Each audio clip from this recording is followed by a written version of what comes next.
Jenin has long been a stronghold of armed resistance. The Palestinians being buried killed in an Israeli drone strike, among them a leader of Islamic Jihad's Jenin battalion. Israel's increasingly brutal tactics in the occupied West Bank, a sign of how much of a threat dissent here represents to the occupation. For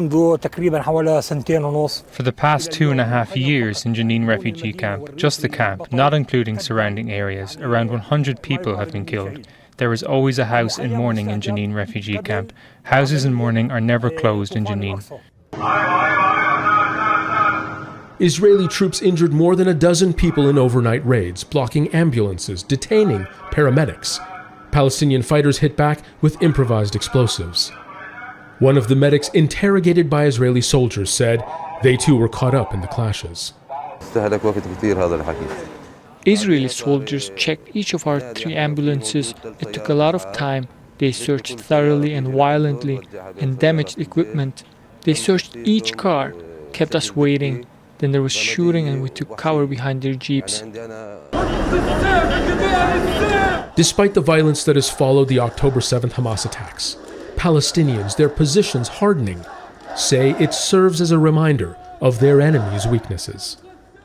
Israeli forces have killed more than 200 people in the occupied West Bank since the events of October 7th. The idea being, keep up pressure on Palestinians here, prevent any retaliation for Gaza. But it could be a strategy that is backfiring because frustration is growing. Incidents like this add to public anger. An Israeli soldier approaches a mosque near Ramallah just before Friday morning prayers, throwing a sound grenade inside. Unclear to what end. Also on Friday, 2 Palestinians were shot at a checkpoint north of Hebron, killed during an attempted attack on Israeli soldiers, the second such attack on a checkpoint in as many days. They were using small handmade submachine guns synonymous with past uprisings.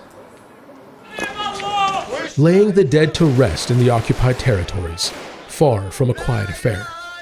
They fire their guns, they march, they chant, saying, "Raise the martyrs up, let the whole world see."